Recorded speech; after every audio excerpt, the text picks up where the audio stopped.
को powered by techno. आपल्याबरोबर श्रीनिवास बाप्पू आहेत। आज आपण बाप्पूंशी बातचीत करण्याचा प्रयत्न करूया। बाप्पू, लोकसभेच्या निवडणुकीच्या वेळेस संपूर्ण देशाचं लक्ष बारामती लोकसभा मतदारसंघाकडे होते, कारण की पवार विरुद्ध पवार लढाई होणार असा त्यावेळेस देखील निवडणुकीच्या आधी एक सस्पेन्स निर्माण झाला होता।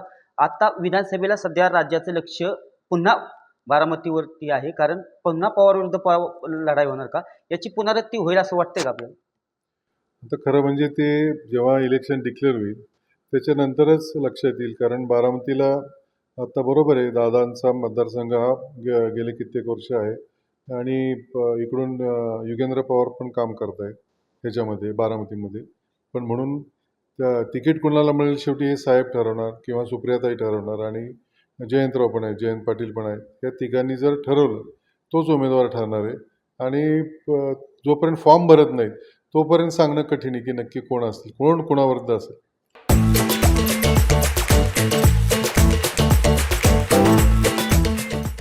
बाप्पू, दादांनी एकंदरीत दोनदा संकेत दिलेले आहेत की मी बारामतीची विधानसभा लढवणार नाही।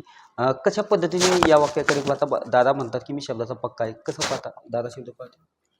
नाही, आता बघू ना, मला पण तेच वाटते की दादा बऱ्याच वेळा बोलतात मी दिलेला शब्द पाळतो, तर त्याच्यामुळं आता बघू दादा नक्की काय निर्णय घेत आहे त्यांचा। शब्द पाळतील, शब्द पाळतील यावेळेस असं?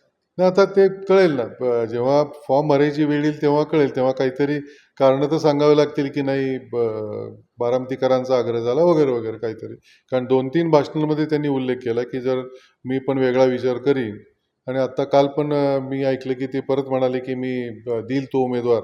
मग शेवटी मग त्यांना म्हणावं लागेल मी देईल तो उमेदवार जरी म्हणलो तर तो मीच होतो, असं होऊ शकतं।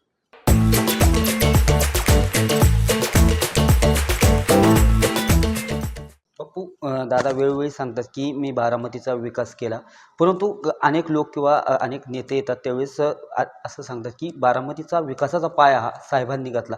या दोन्ही वाक्याकडे एकंदरीत आपण कसं पाहता, कसं ह्याचं विश्लेषण थोडक्यात करा?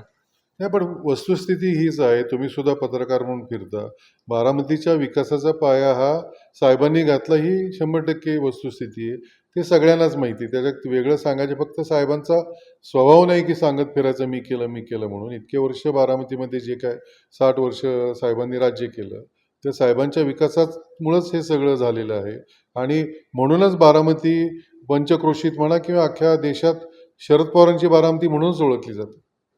बाप्पू, अनेक दिवसांपासून युगेंद्र दादा बारामतीमध्ये गावागावात भेटीगाठी देत आहेत, अगदी लोकांच्या 1-1.5 वर्षापासून समस्या सोडवण्याचा मोठ्या प्रमाणात प्रयत्न करत आहेत। जनता दरबार देखील आयोजित केला जातो, मोठ्या प्रमाणात त्याला गर्दी देखील, त्यांना मोठ्या प्रमाणात प्रतिसाद मिळताना दिसतोय। येणाऱ्या काळात ते उमेदवार असणार आहेत का, काय सांगाल या संदर्भात? तर ते परत तेच वाक्य येतं की उमेदवार असणार आहेत का नाही ते खरं साहेबच ठरवणार की बारामतीमध्ये त्यांना कोण लोकप्रतिनिधी पाठवायचं आहे त्यांच्या पक्षाच्या वतीनं।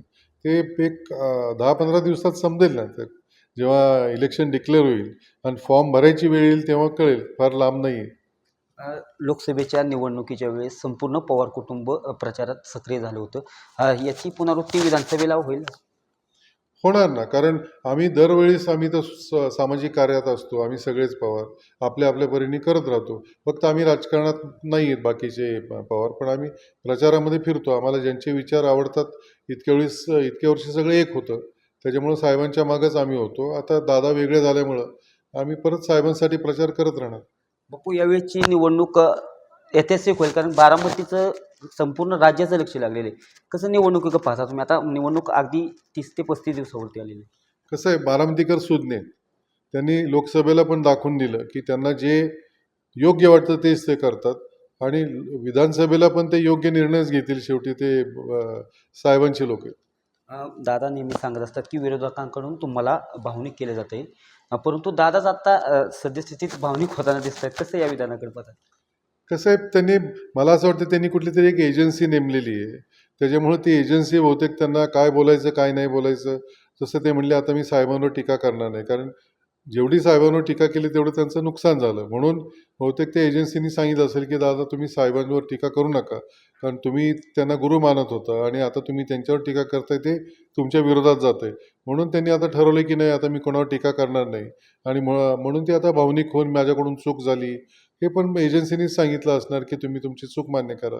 कारण चूक जर झाली असेल तर ते घरी बोलता आलं असतं. त्याच्या स्टेजवर बोलायची गरज नव्हती, पार्टीच्या स्टेजवर. तर मला असं वाटतं ते एजन्सीने जे काय त्यांना सांगितलं तसं ते बोलतात. एकंदरीतच हे होते श्रीनिवास बापू. येणाऱ्या काळात विधानसभेची जी बारामतीचा पवार विरुद्ध पवार लढाई होणार आहे, हा अंतिम निर्णय हा पवार साहेबांच्या हातामध्ये आहे. राष्ट्रवादी काँग्रेसमधून कुणाला तिकीट द्यायचा हा अंतिम निर्णय पवार साहेबांच्या हातात, असं मत श्रीनिवास बापू यांनी व्यक्त केलेलं आहे. दीपक कापरे, TV9 मराठी, बारामती. को पावर्ड बाय टेक्नो.